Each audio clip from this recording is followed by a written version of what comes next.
नमस्कार। SBT news में आपका स्वागत है। पेश है 2 अगस्त बुधवार सुबह 11:15 बजे राजस्थान की बड़ी खबरें। केंद्रीय मंत्री गजेंद्र सिंह शेखावत की मानहानि के मामले में सीएम अशोक गहलोत को राहत नहीं मिली है। दिल्ली सेशन कोर्ट ने राउज रेवेन्यू कोर्ट द्वारा जारी समन पर रोक लगाने से इनकार कर दिया है। हालांकि कोर्ट ने सीएम अशोक गहलोत को वीसी के जरिए पेश होने की छूट दी है। गजेंद्र सिंह शेखावत ने सीएम अशोक गहलोत द्वारा संजीवनी घोटाले में उन्हें और उनके परिवार को आरोपी बताने के मामले में मानहानि का दावा किया था। इसी मुद्दे को लेकर राउज रेवेन्यू कोर्ट ने 6 जुलाई को सीएम अशोक गहलोत के खिलाफ समन जारी किया था। राजस्थान में इस साल के अंत में होने वाले विधानसभा चुनाव के मद्देनजर कांग्रेस हाईकमान की ओर से सोमवार को मुख्य पर्यवेक्षक मधुसूदन मिस्त्री के साथ साथ 25 लोकसभा क्षेत्रों के पर्यवेक्षकों की नियुक्ति के बाद अब जल्द ही कांग्रेस स्क्रीनिंग कमेटी, चुनाव घोषणा पत्र समिति, चुनाव प्रचार समिति के साथ साथ अन्य समिति की घोषणा भी जल्द की जाएगी। इसे लेकर दिल्ली में उच्च स्तर पर मंथन चल रहा है। स्क्रीनिंग कमेटी में जहां प्रदेश से बाहर के नेताओं को नियुक्त किया जाएगा, तो वहीं चुनाव घोषणा पत्र समिति, इलेक्शन कैंपेन और अन्य समितियों में राजस्थान के प्रमुख कांग्रेसी नेताओं को शामिल किया जाएगा। मीडिया रिपोर्ट्स के अनुसार पूर्व डिप्टी सीएम सचिन पायलट को इलेक्शन कैंपेन कमेटी का चीफ बनाया जा सकता है, तो वहीं चुनाव घोषणा पत्र में भी किसी वरिष्ठ नेता को समिति का चेयरमैन नियुक्त किया जा सकता है। कांग्रेस पार्टी के पूर्व अध्यक्ष राहुल गांधी आगामी 9 अगस्त को आदिवासी बहुल बांसवाड़ा जिले के ऐतिहासिक मानगढ़ धाम आएंगे। गांधी की प्रस्तावित यात्रा की तैयारियों को लेकर कांग्रेस के राष्ट्रीय महासचिव, प्रदेश प्रभारी सुखजिंदर सिंह रंधावा, सह प्रभारी अमृता धवन एवं प्रदेश कांग्रेस के अध्यक्ष गोविंद सिंह डोटासरा आज उदयपुर पहुंचे। पीएम मोदी का विदेशों में सम्मान होता है। राजस्थान के सीएम अशोक गहलोत ने कहा है कि मैंने गांधी का बहुत ज्यादा अध्ययन नहीं किया है, मैंने तो केवल गांधी की जीवनी पढ़ी होगी। केंद्र में गांधी मार्ग की किताबें आती थी, गांधी जी का साहित्य छपता था। हमारे जोधपुर गांधी केंद्र के संचालक नेमी चंद भाव के वहां बैठकर कुछ पढ़ लेते थे। तब भी मेरे दिल में मां को लेकर ये भाव है, जो गांधी का अध्ययन कर चुका है वो देश दुनिया में क्या व्यक्तित्व रखता होगा। गहलोत जयपुर में शांति और अहिंसा विभाग के गांधी दर्शन ट्रेनी सम्मेलन को वर्चुअली संबोधित कर रहे थे। उन्होंने कहा, मैंने पीएम नरेंद्र मोदी को एक मीटिंग में कहा था कि मोदी जी, आप दुनिया भर में जाते हो, आपका सम्मान क्यों होता है? आपका सम्मान इसलिए होता है क्योंकि लोग कहते हैं आप गांधी के देश से आए हो, आप उस देश से आए हो जहां 70 साल बाद भी लोकतंत्र मजबूत रहा है, इसलिए आपका सम्मान होता है। जैसलमेर जिला औषधि भंडार प्रभारी अधिकारी डॉक्टर कुणाल साहू ने सीएससी सांकड़ा, भणियाना और फलसूंड का अचानक निरीक्षण कर मुख्यमंत्री निःशुल्क दवा योजना की जानकारी ली।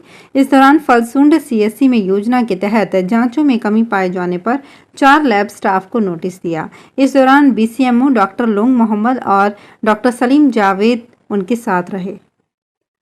बूंदी में रामगंज बालाजी स्थित सीवरेज ट्रीटमेंट प्लांट के निकट नगर परिषद को नंदीशाला के लिए आवंटित 28 बीघा भूमि को मंगलवार को अतिक्रमण से मुक्त करा दिया गया है। जिला कलेक्टर के निर्देश पर भूमि पर हो रहे अतिक्रमण को 6 जेसीबी और एक डंपर की मदद से नगर परिषद के कर्मचारियों ने ध्वस्त किया। हालांकि कार्यवाही के बीच विरोध भी हुआ, लेकिन पुलिस लवाजमे की मौजूदगी में करीब 6 घंटे में कार्यवाही शांतिपूर्ण हो गई। जयपुर एयरपोर्ट पर अब घरेलू कार्गो सेवा शुरू हो गई है। इसके जरिए अब जयपुर एयरपोर्ट से दूसरे शहरों के लिए कीमती सामान, ज्वेलरी, खून के सैंपल, दवाइयां, पार्थिव देह भी भेजे जा सकते हैं। इसके साथ ही ई-कॉमर्स आइटम और अन्य तरह की डेंजरस श्रेणी की सामग्री भी भेजी जा सकेगी। दरअसल जयपुर अंतर्राष्ट्रीय एयरपोर्ट पर 2300 मैट्रिक टन प्रति माह क्षमता की घरेलू कार्गो की इकाई शुरुआत हो गई है। Chief airport officer Vishnu Mohan Jha ने पूजा के बाद केक काटकर नए कार्गो यूनिट का उद्घाटन किया। इस दौरान इंडिगो के आला अधिकारियों के साथ ही सीआईएसएफ और जयपुर एयरपोर्ट आला अधिकारी मौजूद रहे।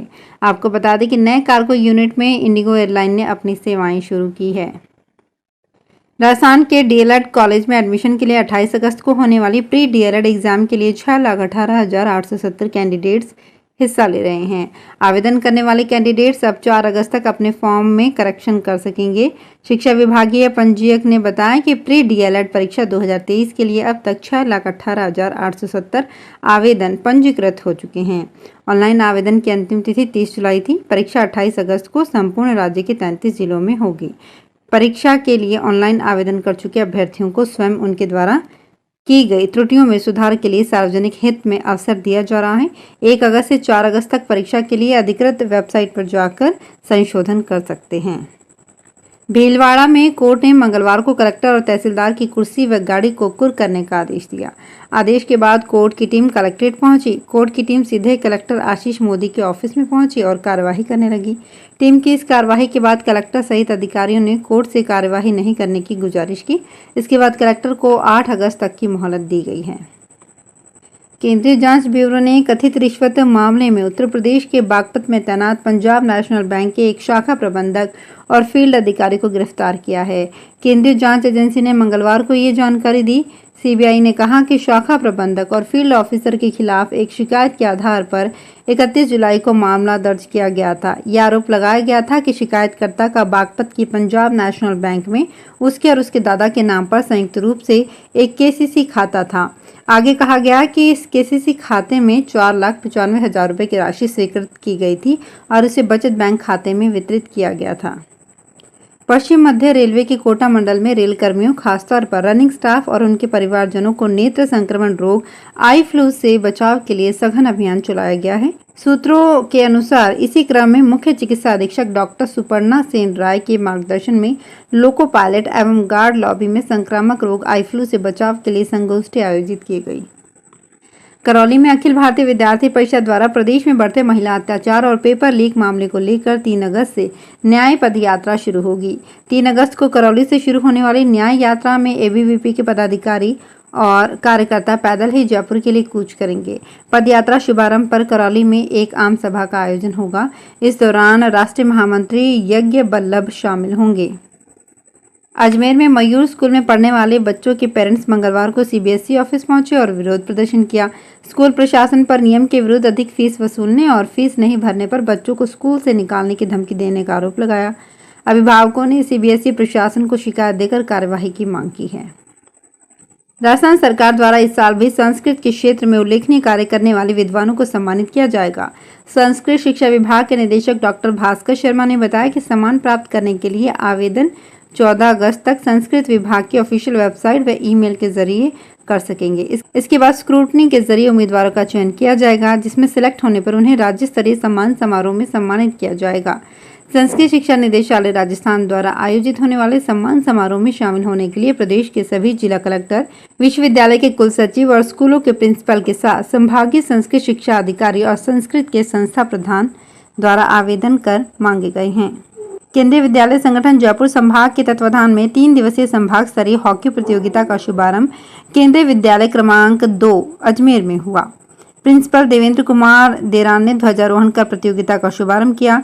प्रतियोगिता में 10 केंद्रीय विद्यालयों की 12 टीमों के कुल 142 खिलाड़ी भाग ले रहे हैं। देरान ने कहा कि खेलकूद से खिलाड़ियों की स्वास्थ्य और मस्तिष्क सुदृढ़ होता है। खिलाड़ियों को अनुशासन में रहकर खेल को खेल भावना से खेलना चाहिए। तो फिलहाल इस बुलेटिन में इतना ही, फिर हाजिर होंगे कुछ और बड़ी खबरों के साथ। अगर आप भी अपने आसपास की छोटी बड़ी और महत्वपूर्ण खबरों से अपडेट रहना चाहते हैं तो सब्सक्राइब कीजिए हमारे चैनल एसपीटी न्यूज को और प्रेस कीजिए बेल आइकन पर।